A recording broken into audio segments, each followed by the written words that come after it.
Get made for more living. One small step for man. With Johnny Jennings. Kick the tires and light the fires, Big Daddy. The fastest and most exciting hour of news, events, and real estate in Northern California. And this is a fact that was proved. Online at madeformorerealty.com. Does everybody know what time it is? Get ready.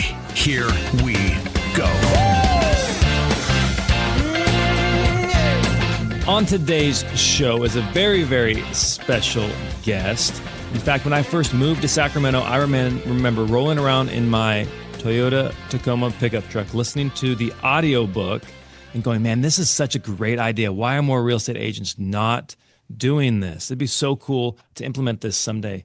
Fast forward, not only have I implemented it, but my story is also included in the revised version of this book. And now on the show today is the author of The Golden Handoff, Nick Krautter. Thanks for being on the show. Thanks for having me, man. Good to talk to you. Dude, this is honestly like a full circle moment for me. Like, I vividly remember sipping on my black Starbucks coffee and going, this like my mind was blown. I was swerving all over the road. I was all excited. I was like, why are more people not doing this? So do you mind just sharing a little bit, before we get into the nitty gritty about your backstory and kind of why you ended up writing The Golden Handoff? Yeah. So The Golden Handoff, like you said, is basically a game plan of how to buy the business of another agent that is looking to either slow down, relocate, or retire from real estate. The revised edition's been out just about a year now, and that has a game plan to get connected even sooner before an agent's ready to truly retire. And the original book was about agents fully exiting because all the businesses I was buying it was during the recession. So 2010 to 2012 was really when I did the most in the acquisition phase. And then I kind of built this big machine, and my challenge then was to grow the team and have enough agents to serve all those clients, because we had grown from 200 clients to 2,000 clients in just a couple years. And when I say clients, I don't mean leads. I mean people that have relationships, that take our calls, that read our newsletter, that come to our events, those types of things. So that's what I was going to say. It's very different. You're not buying Google leads or Zillow leads. Like, these are people that have relationships with the entities and the businesses and the people, that they've worked with, right? Yeah. That you've now bought. So you were a newer agent in Portland, right? And you were getting started. And then how did you stumble across the idea of buying another realtor's book of business? So one of my really good friends is in the book. So there's three characters in the book. Those are all real people that I worked with, and they kind of have different stories.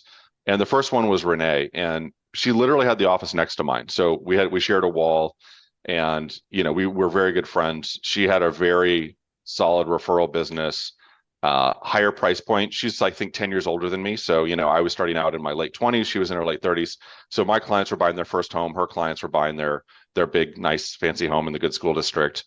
And so I always really admired her, and she started a family. And so she decided to transition into like more of a corporate job and have kind of, normal 9 to 5 hours, have her weekends back, because she was raising 2 kids. And I said, hey, I'd love to help your clients. And I didn't have a plan. I just knew she had this amazing group of people that she had really good relationships with. And I was hoping to work with her. She actually said no. She said, you're too busy, you're too successful. And in her mind, she was worried I wouldn't give her clients enough time because I was busy with all of my own clients. And I was like, well, I'm going to do for your clients what I do for my clients, and I'll keep growing my business. So she hired someone else who was struggling, thinking, oh, well, this guy isn't that busy, so he'll have more time. But the problem is, people that aren't busy and aren't doing well are usually there for a reason. Yep. And 6 months later, she found out the reason was that this guy was not calling his clients, and he didn't call her clients. And he didn't set appointments. And when he did, he asked her to come along because he didn't have the confidence to go on a listing appointment and do a buyer consultation on his own. And so after 6 months, she's like, geez, now I'm working 2 jobs. Yep. Because every time something comes up, I've got to jump back in. She knew she was losing people, so she was kind of trying to still nurture, but she didn't really have time because now she's working a full-time job somewhere else that was very demanding. And she came back and said, look, it's not working. Do you think it's too late if we switched and you took over? And I said, absolutely not. It's only been 6 months. Most people haven't even thought about you. They haven't moved. Buying it's on real estate, it's not on the radar for 95% of your clients. So let's just reset. Let's figure out what went wrong and try to fix it. And that really became the process that I talk about in the Golden Handoff. And again, it's not complicated. It's just the retiring agent is endorsing you to their clients. And then you have a marketing plan that probably looks a lot like the marketing plan for that retiring agent of, what did they do to stay in touch? Events, calls, newsletters. Now with video, social media, there's a lot of other ways to stay connected. I started this in 2010 was when I bought her business. Social media was just becoming a thing. It wasn't even really that big of a thing in real estate. I was doing video tours of houses, but we had to use an actual camcorder and then put it on a computer and edit it. Yeah. There was no YouTube online editing and using your phone, and it became much easier, but there's a lot more tools to stay connected to people these days. And so we did that. So when you bought her business though, like, did you end up putting any money down, or was it completely seller financed, or what did that look like for the first one? Yeah, I'm glad you said that, because I hear this all the time. And I think this is one of the reasons a lot of realtors that try to do this with a traditional business sale model, it doesn't work, because it's very difficult to value a real estate business. Because when you take your top salesperson out of the business, what's left, right? So it's your relationships and really the value of your endorsement, and then the work of the new agent, right? How much work are they putting in? And I go over all these variables, but no, there's no money up front. It's all based on referral fees. And so I didn't need to write a big check. I didn't need to take a big risk. And because of that, she was committed to making sure that this worked and helped me really go through her database and know who everyone was. And, she was in 2010 when the average price of a home in Portland was probably a little over $200,000. She was getting $3,000 to $4,000 a month in referral fees. Now, that might not sound like a lot today, but the average price of a home in Portland is 3 times what it was then. So just 3x that referral income. So that it was really, today would be $9,000 to $12,000 a month of referral fee income with zero cost and zero overhead, because I'm paying for everything now, right? So that's the cost. Is I'm sending out more newsletters, I'm hosting bigger events, I need to hire more people to make more phone calls to more clients. So it's not a freebie, because you could maybe buy your first business and just work more, but once you buy that second one, you have to have a plan for scaling and having more agents and more support. And so that's the cost, but the upside is so high. Do the math too, right? So I said, in today's numbers, $9,000 to $12,000 a month of referral income. Well, that's the 25%, right? So I'm keeping the 75%. Correct. And so all of a sudden, we added a couple $100,000 a year of income to the business. So now I've got a lot more income to invest in better systems, better tools, better marketing, get really good support staff, pay them well. And that's what we did. I actually hired Renee's assistant when she transitioned out of real estate, because I was growing and I needed more help. And she was really skilled and already knew all these clients. So it was that first one ended up being pretty seamless. And was that for one not of the better really ones, or was it? It was, because she had a smaller client list, but really deep relationships. And she was virtually almost 100% by referral. So Wow. I would say that people ask me, like, well, is there a business that's too small, or is there a business that's not worth buying? I would say the only red flag for me is if someone has a successful business, but it's all prospecting and marketing based, and they don't have follow-up referral and repeat clients, then they're doing a good job getting people in the door and getting the deals done, but they're not necessarily nurturing those relationships. And so the more an agent does a good job nurturing relationships, that's going to show up in a high percentage of repeat and referral business. Yep. And so whatever anyone says to you, or whatever they're trying to tell you they're doing, you look at the source of their business, and you'll get a very good picture of where are they investing their time and energy, and what's working. So this is something, I've talked about, and obviously I've done personally. But as I'm out there looking for more people to do this with, because there's a lot of retire. Like the average age of a real estate agent just continues to climb, Mhm. and there's a lot of people who are looking to get out. But at the same time, I'm having a hard time finding people who would want to take this next step. When you were buying all these businesses, in 2010, 2012, how did you find more people to partner with? After that first partnership with Renee had some time in it, a couple months, and we were seeing really consistent activity. I was getting a lot of appointments. I wasn't competing for business because that referral, that endorsement meant a lot to these clients because she'd invested in that relationship. My team leader and the manager of my office started connecting me with people because they knew of everyone that was slowing down or was going to move across the country or, retire in a traditional sense or relocate into a different, change into a different business. And, no one was thinking of selling these businesses. So in a sense, it's the easiest thing in the world because you're approaching an agent who doesn't believe that their business has really sellable value, or they don't know how to do it. They think it should be worth something, but they don't really have a model. And a lot of the leadership isn't really providing help. Now the Golden Handoff's been out 10 years, which is wild. Next month will be 10 years exactly. A lot of people in the leadership now are aware of this. And so they'll be like, you should read this book or listen to some podcasts or something about it. But early on for me, and I would say even now, the majority of people don't have a plan. And so if I approach an agent that's retiring or wants to slow down, and I say, hey, I can help create this wonderful income stream for you. And I'll take the risk. I'll take on all the costs. You can eliminate every business expense you have other than keeping a license, which in most states is a couple $100 a year. I wouldn't call that an investment. It's like less than a TV, subscription. Exactly. So you're solving this problem they don't know they even have, and you're giving them a way to unlock all this value.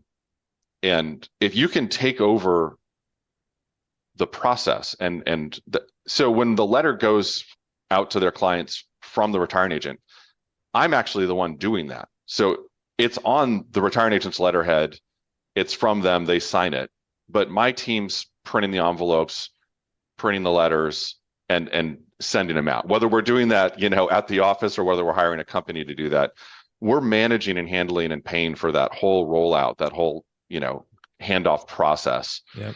And so we try to make it as easy as possible for these retiring agents so that they don't have to put a lot of time and effort into it. Because that's something that I see a lot is by the time someone's ready to retire, they're so burned out that the idea of even trying to like clean up their database sounds so overwhelming. They kind of like give up and hide. But Yep. it's not hard now to do it, right? You can step in and help solve that problem for them and make it easy, and that really unlocks that relationship. But the biggest mistake I made, and the reason why I did a new edition is, and I've spoken to this a million times, but I treated agents who are retiring just like you treat a home seller. Sometimes you call them and they're like, oh my God, I can't believe you thought of me. I've been trying to solve this problem. I want to do this. I've been wanting to do this for a while. Can we meet today? And I've literally had that happen where I explain what I can do and someone wants to meet right away, that day or tomorrow, and we have a deal and we're executing the process right away. But then the flip side is, just like a home seller is like, hey, we'd love to work with you. We do want to move, but our kids are in high school. And so until the last kid graduates from high school in 4 years, we're going to be here. And so you just check in every year. And then in year 4, you're like, okay, now we can sell your house. You can downsize.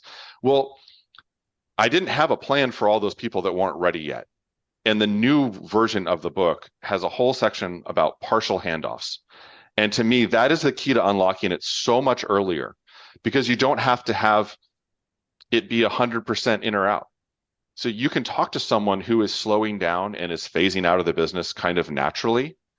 And by the way, they're losing clients because they're not engaging.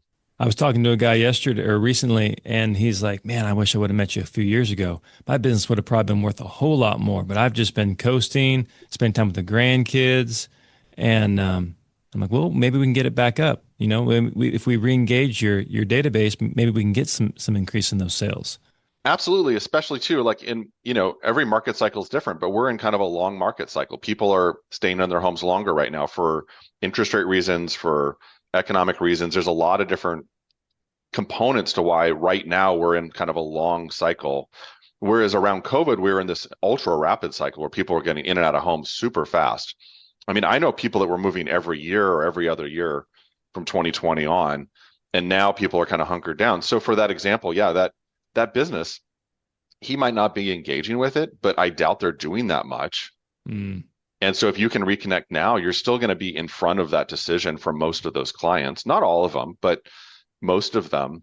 But the partial handoff allows you to find someone like that and say, hey, you don't have to quit. Like, who are the top 20 or 50 or 100 clients you love and want to work with and are excited to call and excited to engagement, and you want to take to meet for coffee or lunch or do a little meet up or whatever.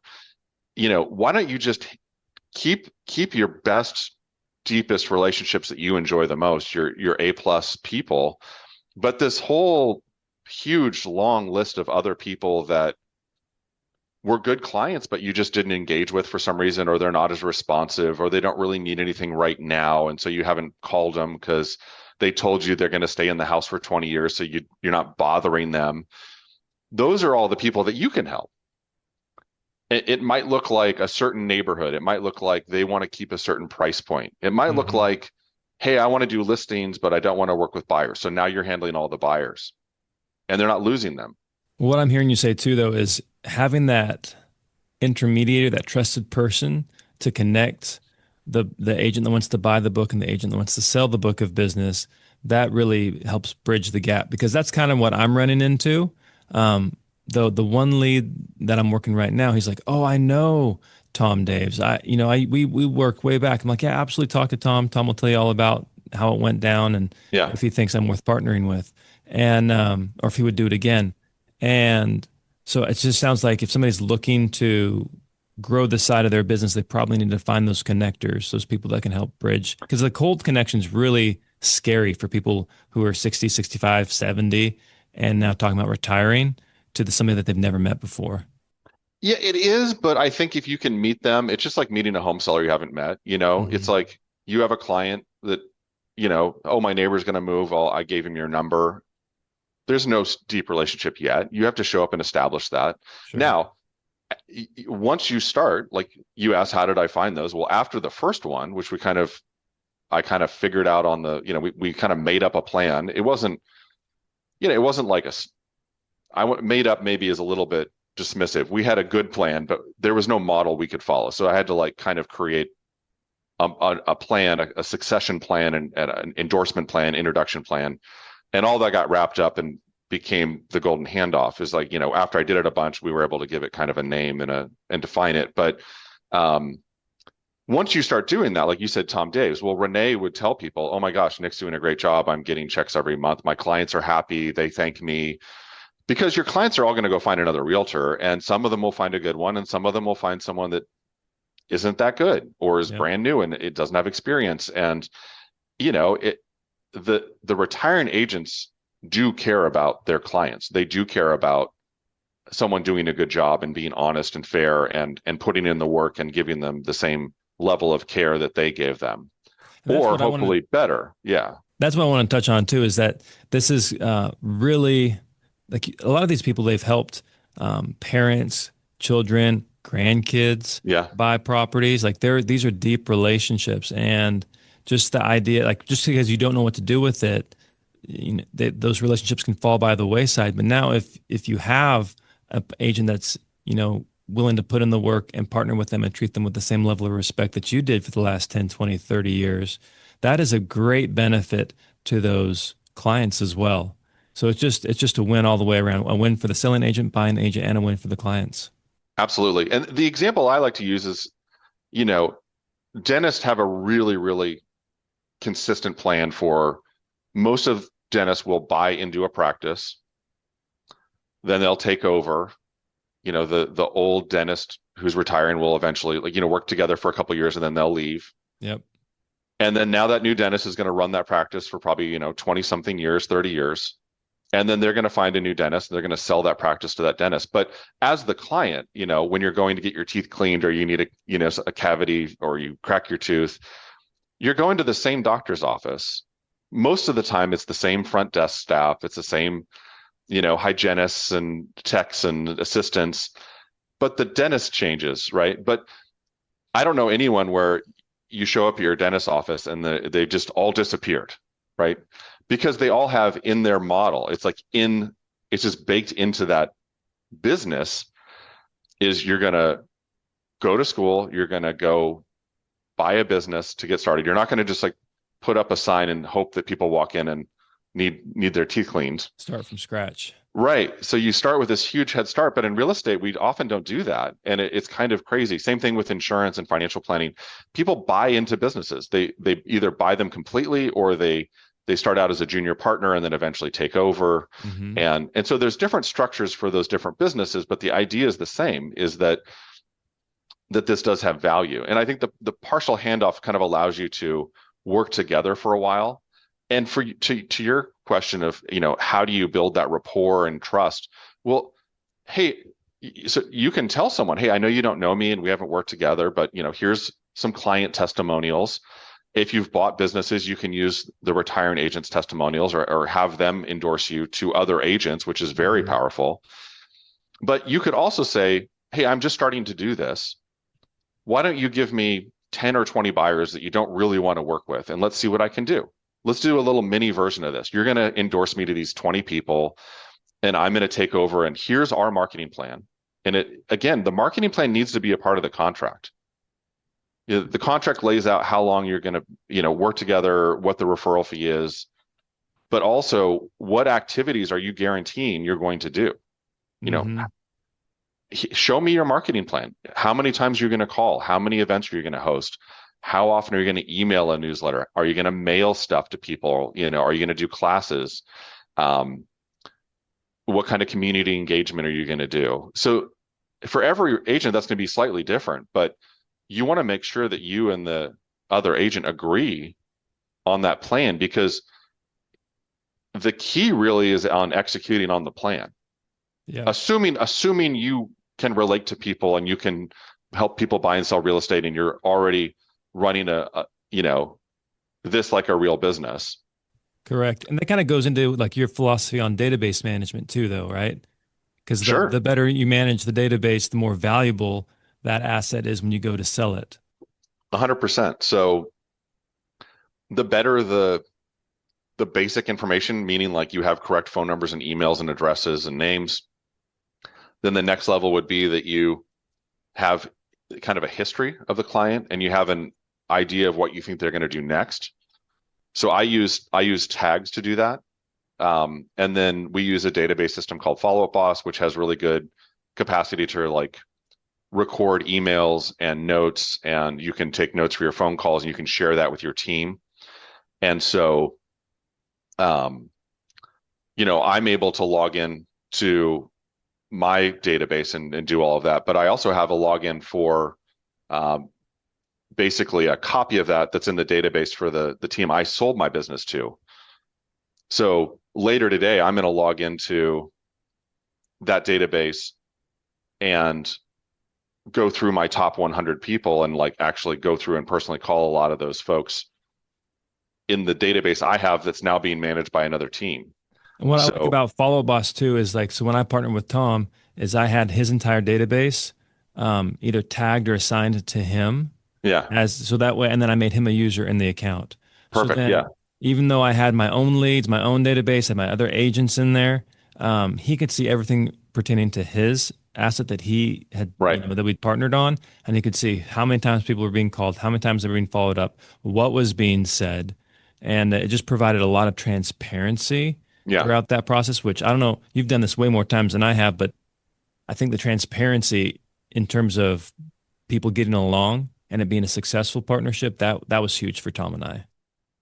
I think it's great. I mean, I think a lot of times people have a really big concern of okay, well, yeah, maybe you're a great salesperson. You say you're going to do all this stuff, but how can you prove that you're actually doing it? Well, show me. Yeah. Show me what you're really doing, because anyone can talk about what they're going to do, but, show me what you're really doing. And so that's the easiest way to do it. And if not, you can just give a report like, hey, we called X number of people, we set X number of appointments, and we have, these are our active buyers and our active listings and our pendings. But I did it exactly the same way you're talking about, which is tagging and sourcing that entire client list to that retiring agent so that you can do custom marketing to them.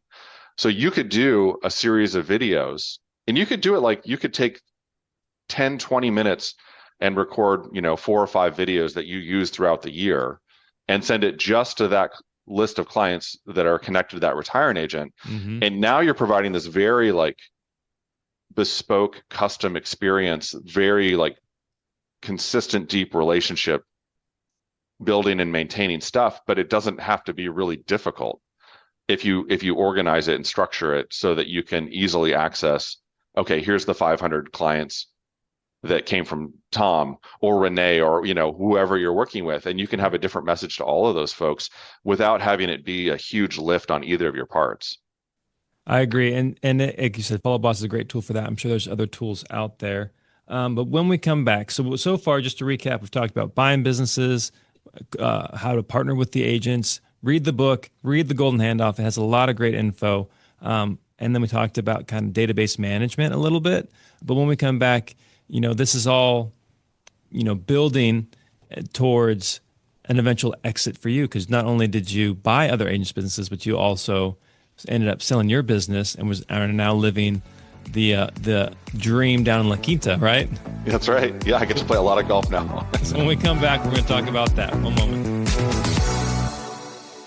Well, I don't know about you, but very rarely do I run into someone in this world who is friendly, nice, genuine, honest, trustworthy, while at the same time, very shrewd when it comes to business and finding great deals. Well, you know what? That, my friends, is Johnny Jennings with Made for More Realty. Not only is he a friendly guy, honest, trustworthy, genuine, but he's also very shrewd when it comes to real estate, knows how to get you the best deals for the most amount of money in the fastest amount of time. He's got an arsenal of tools and resources to help you every step of the process. He's going to make it easy and simple for you. So if that's who you're looking for to sell your home, reach out. Just Google Johnny Jennings with Made for More Realty and get more for your home.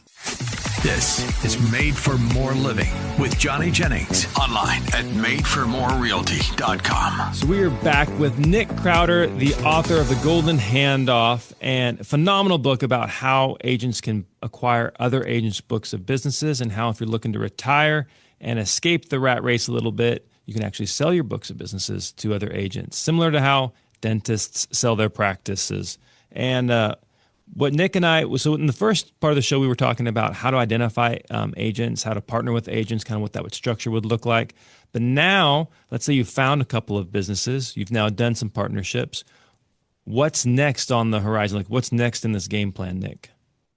So I was really lucky early on in my career to get just awesome mentorship. And there was 5 different principal brokers at my firm that all had very different takes on how to run their businesses and how to meet clients and how to promote and market yourself and build a true business. And so there was different components of that. I remember Morgan Davis told me, he's like one of the top Buffini people ever. He said, work by referral. And I said, Morgan, I know 5 people in Portland. What do I do after I talk to those 5 people this morning?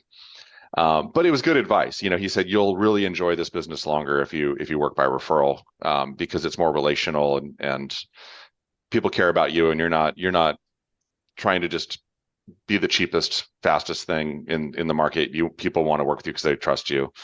Another one, Randy Ingfer taught me how to do open houses, which was how I started to meet people before I was buying businesses. And then a couple other brokers were really good about, hey, don't eat, wear, or drive everything you make. Make sure you're investing in real estate along the way. And I was told, like, again, housing and apartments and everything was quite a bit cheaper in 2006 when I started. But they said, have the goal of buying a rental every year. And if you can't, try to buy one every 2 years, because some years are going to be better than others. But, live within your means. take care of your clients, actually have a database, because back then a lot of people didn't even have anything. They were kind of just winging it. And this is before iPhones too. That's how old I am. And so it was a little bit more difficult to manage that and you had to be more intentional. I think now there's so many tools to make it easy. If you're not doing it, you're really, really kind of missing out. So as I'm growing my business and building a database, I think number one, the biggest asset you have is your client list while you're running your business, because that is the lifeblood of how you connect and manage consistently with the people that know you and trust you and are going to refer you and work with you. That's your book. It's your book of business. That's your number one asset. Yep. I don't care how much stuff you own. That's going to be the thing that creates the most revenue while you're working. Yep. But while you're working, you want to start building and start having the benefit of compounding growth from interest and from real estate and, stocks and bonds. I don't think you should own just one category. I realized I had gotten very, very heavy into single family homes and plexes in Portland, Oregon. And so my whole business was there and all my rentals were there. And so I decided to start diversifying. And so I sold some of the rental houses and some land I owned, and I bought an office building in Boise. I had eventually bought my office building in Portland because we were running out of space. And so I set up bought my own building for my team. We had, 14 people on the team. So we had our own building for the team, which was really great. And I bought that and owned that. And then, I had nice houses, but I never had crazy nice houses. I would always try to find like a fixer in a good neighborhood and fix it up. I never had like a big showy mansion or anything on the river. So I'm kind of a believer that your house shouldn't be your most expensive asset. Not everyone agrees with that. There's some really cool tax benefits for primary residences. So I'm sure someone could teach you how to buy mansions and get rich by, trading every couple years. But that's not the path I took. I didn't want to have that stress of a huge mortgage and a huge tax bill. So I'd say take care of your database, really try to engage and manage those relationships over time, and really truly care for your clients and try to find the solutions that are right for them when they're right for them.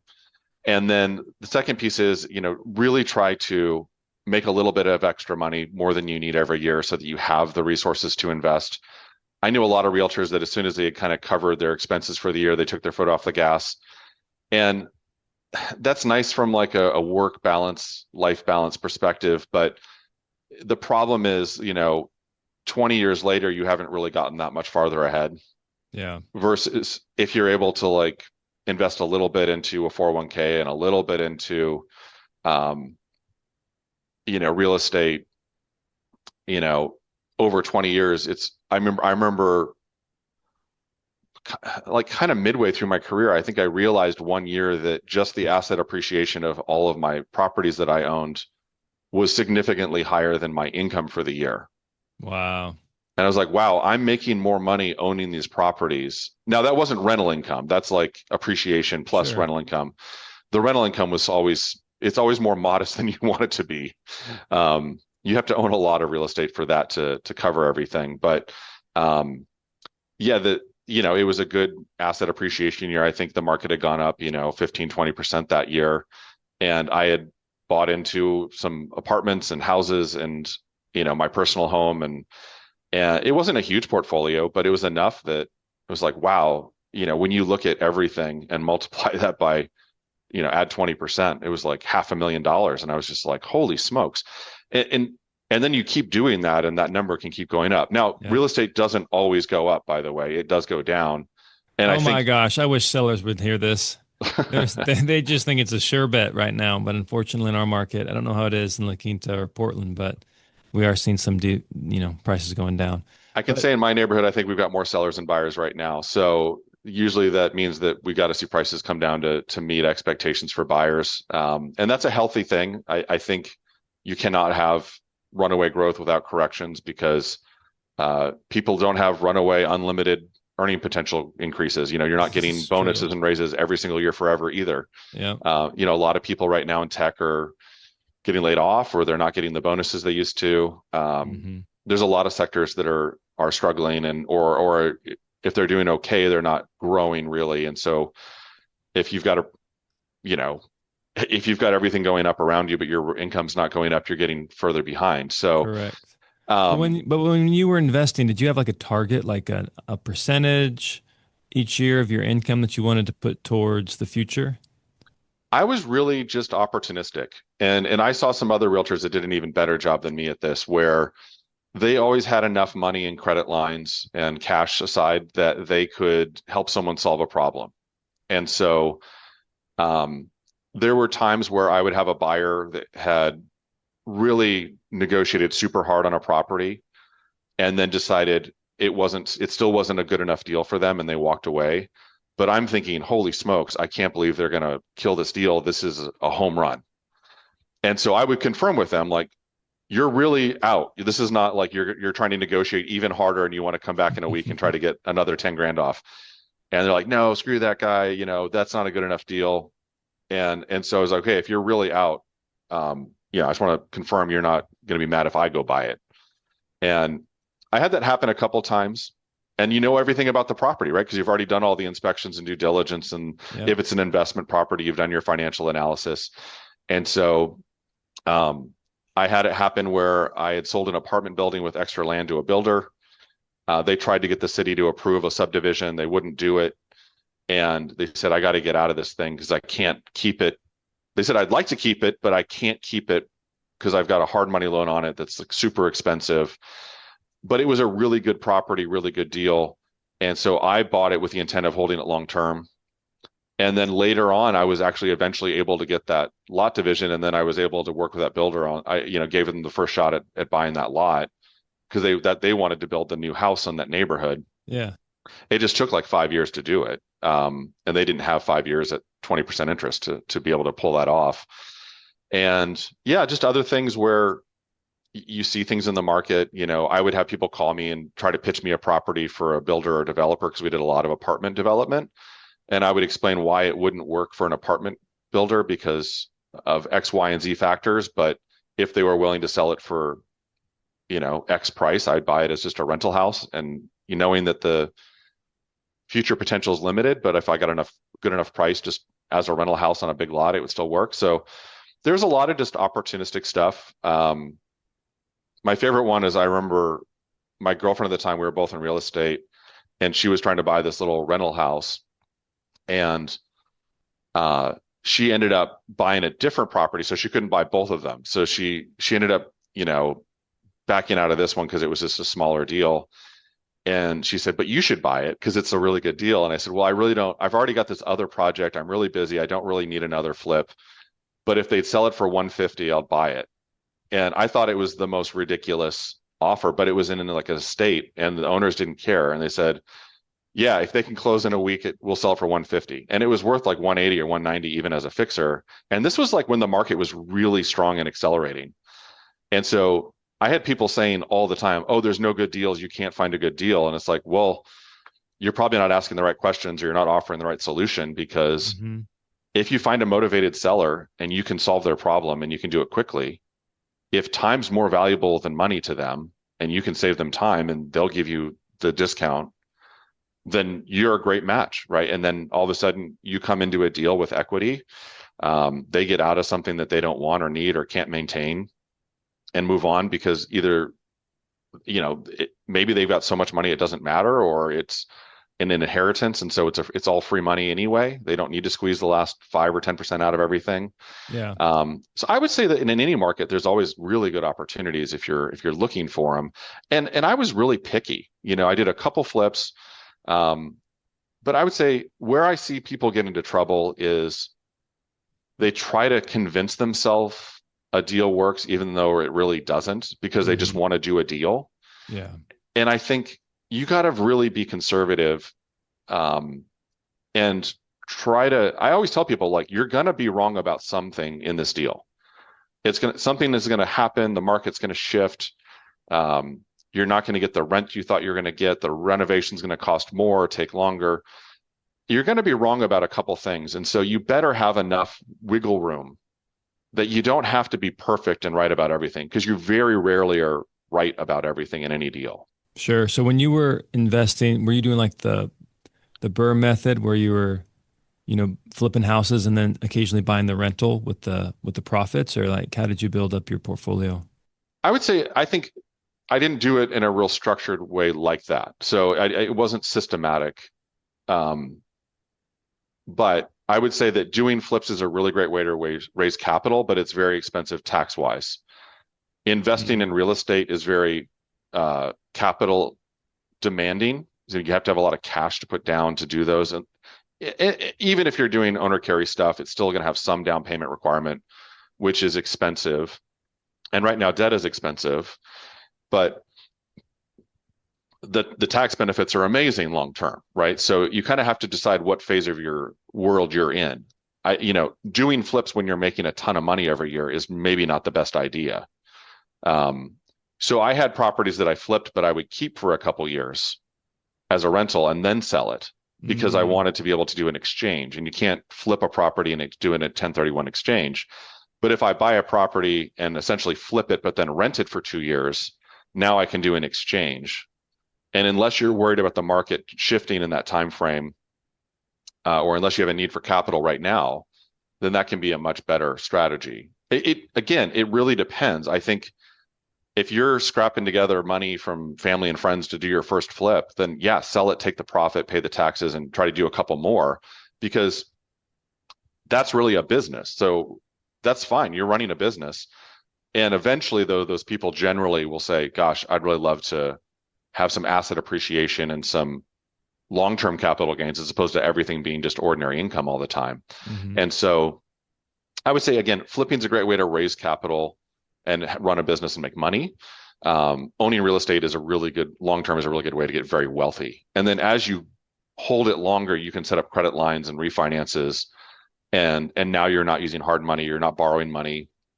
You can use your own money without paying like really high rates.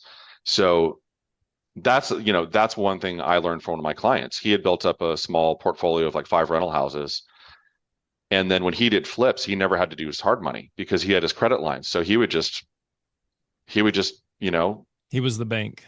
He was his own bank. And so basically he was able to use all these rental houses as a piggy bank, and he was getting really low rates, like half of hard money.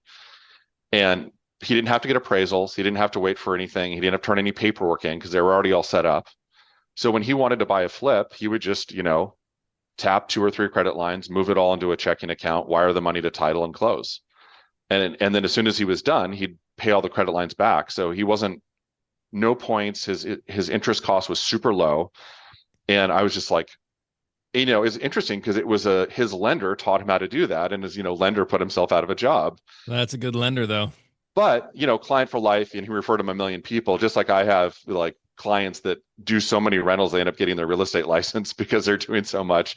And I lose a client, but they're, still a good friend, and they refer me people and all that. So, I didn't have a real structured plan. I would say 2018 or 2019, I really thought our market was going to really start to slow down. And I think I was right, but COVID happened. Yeah. So going back to my statement about you're going to be wrong about some things, I sold a lot of properties right then when if I had waited 2 years, they would have been worth quite a bit more. But, that money got reinvested in other places and in other assets. And so I got that appreciation in other places. So it all works out as long as you invest in things you believe in and have a long-term plan. Well, I love that. So you're talking about investing, and then eventually though, you had enough, money invested, enough assets, enough cash flow where you're like, hey, I don't have to necessarily run this real estate business anymore. And you started thinking about selling it.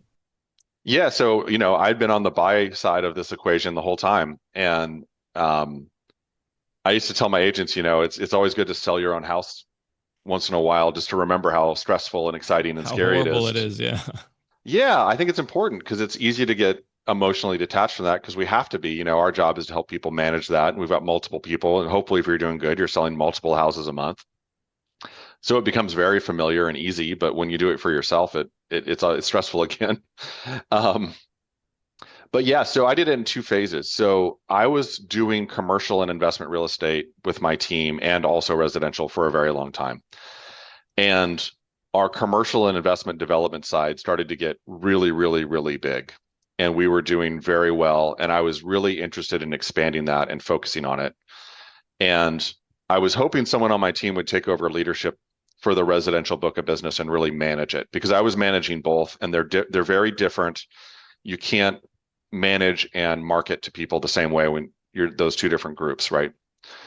And so it didn't work out that anyone on the team wanted to take over the leadership role and take over that. And so we had to look outside. What do you think that is? Like, if somebody was, it just seems like that's a great opportunity. Or were they, like, was it just not a good fit? Like, who would be a good fit for somebody to take over that type of a role for somebody, like in your business? It's tricky. So, your top agent who's willing to call everyone and hustle and wants to make the most money possible might be concerned about taking time away from production, because keep in mind, you are taking time away from production. So yeah, if you can create, a profit share or some kind of revenue share thing that helps fill that gap, so their production's going to go down, but then they're going to get a management payment or fee or a percentage of sales, you can kind of bridge that gap. I think too, for some people, like for me, I'm a much better salesperson than a manager. And I did it out of necessity. But if I had found someone to partner with that was really good at management and HR, and I just stayed on the sales side, I think it would have been a better situation for my happiness and for growth. But I was just, at the beginning, didn't have the resources to do that. And so I just kind of took over and did it. And I did a lot of classes and had accountability friends, and I kind of like struggled my way through it, but it wasn't natural. And so I think some salespeople, they just don't want to be on the management side. But I think the truth is most people just don't want to do the work. Okay. I was watching Alex Hormozy, and I think there's a statement like only 5% of people are able to retire without family or government support. Wow. Only 5? And I think that that's right. I think that that's accurate in my experience. And wow. So if you extrapolate that across like our industry, right? 1 out of 20 agents is going to be the one that's willing to take over and take the responsibility and stay late at work and be the one to like deal with the problems and the headaches and the stress of all of the extra things you have to do to manage a business versus just being an agent. Yeah. Because when people are agents, like, oh, I'm running a small business. Well, if it's just you, not really. Once you add payroll and legal and HR and accounting and bookkeeping, and you have to set up, ACH accounts and 401ks and health plans. Now you're buying a building, managing a building, once you're looking at 30 to 40K a month in overhead and, a bunch of staff that are paid whether you close deals or not. Now you're running a real business. And, it's not for everyone. You don't need to do it. There's a lot of people I know that are fantastic solo agents that do very well, and they don't want to build a big team or business. So I think that, the people I had on the team either wanted to focus on production or, they just didn't want to add the work, even if there was a little bit more money. And I think that's a mistake, but that's because I think differently. And I think like someone that wants to grow a business. And so the thing that's I want to share that was kind of wild when I was looking to sell, because originally it was just the residential book of business. It was about 600 people. Half the people I called about buying my business and managing it were confiding in me that they were actually looking to retire pretty soon too. Interesting. Because I'm calling my peers, right? We've all been in the business 15, 20, 25 years. Yeah. And so they're all successful. They're all good. I was, calling people I knew that would do a good job, that were successful, that had good teams, that, built relationships, that worked by referral. And so, a big portion of them they were looking for the exit door pretty soon. Another group of them had a different model. My model was just to get as big as you can and still provide the level of service. And that was kind of our throttle. If we can't make the calls and do the work in the way we want, we're going to slow down our growth. And we did that. I stopped buying businesses after about 6 because I couldn't hire enough agents. We had 14 people, and that was like, we were like at a sweet spot where we were at capacity and everyone was successful, but I couldn't really add 50 more clients per agent and expect them to be able to handle it. It would have been too much. So we very thoughtfully stopped growing for a while, at least at that pace. We still grew with like referrals and sign calls and internet leads and things like that came in kind of organically, but I wasn't going to go buy 300 or 400 person client list and add that on top because we were already at capacity. Sure. So a lot of the agents I talked to said, well, I only want to have 300 clients and I don't want to have 600 more people to call and talk to. And some people didn't want to have to call people they didn't know personally. They were okay calling their client list of people they knew, but the idea of calling my list, even with my endorsement, seemed like outside of their comfort zone. And so it was actually a younger team that I ended up partnering with, and each agent on that team would get basically responsibility for about 200 clients. Okay. And so that's how we did it in a way that was setting them up for success, and for them to see this as a really great opportunity for growth, but not such an overwhelming task that they just kind of collapsed. Because, too big of an opportunity can be a problem too. Because I think everyone understood that this was a good business decision and it was going to make them money. And it was probably better than buying leads and all these other things. But now you've got to call 600 more people a year and manage those relationships. And if those people and those teams already feel overwhelmed and understaffed, they should say no to that. Because until you solve your staff problem and your capacity problem, you don't want to add more people because you're going to just fumble the ball and you're going to miss out on the opportunity, and it's going to be bad for both the retiring agent and the adopting agent. Absolutely. So when you ended up selling that business to the 3 agents, how was it structured? Was it exactly how you outline in the book? Was it how many years was it? Like, what did that look like? We did it like based on a partial handoff model, which is just a normal 25% referral fee as long as I'm engaged and like helping market and prospect to the database. And then if I get to a point where I'm like, don't call me, don't bug me, just good luck, then it would just trigger like a 3-year like phase out. Okay. But right now, I love talking to clients. I love helping people and answering questions. And if I could just do a couple hours of client consultations every morning, I'd be super happy. And then let someone else go do the CMA and do the marketing for the property and the negotiation. And that's kind of what I had done with my team, was built it up to basically I was doing a lot of the lead generation and client communication. And then once they're ready to look at houses, they would connect with a showing agent or a buyer's agent. And on the listing side, I had someone that all they did was list residential properties, and they were incredibly good at it. And so once they were ready to do that, they would connect. I would go to some of the appointments, but not usually. Mm-hmm. And so now I'm still, basically I've outlined my top 100 people that I've got deep relationships with. And so that's the people I'm going to call and check in with and see, kind of just have a conversation. I'm not really selling anything. Just maintaining the relationship. Yeah. You're a person. I'm a person. How's life? What's going on? What are you dreaming about in the future? And if there's some real estate stuff that's going to happen, then let's get that on the calendar or figure out the details on that. And, that just naturally comes up. I randomly just got like 3 referrals last week for some apartment buildings, and it was all estate stuff. People are all these baby boomers. Unfortunately, the baby boomer generation is, handing the torch over to the younger generation. And Correct. So stay engaged with those folks, ask about people's grandparents, help solve those problems, because people are going to need to have co-housing situations, ADUs with grandma in it, in-home care. This is going to be a big, big thing over the next 10 years. And, selling the house so they can fund, more active care or a retirement community. There's a lot more levels to that now, which I think is really great. But I think that that's the opportunity for the next couple years personally, really for the next 10 years. Because those baby boomers are going to either be, the kids are going to be inheriting the properties and deciding whether or not to keep them.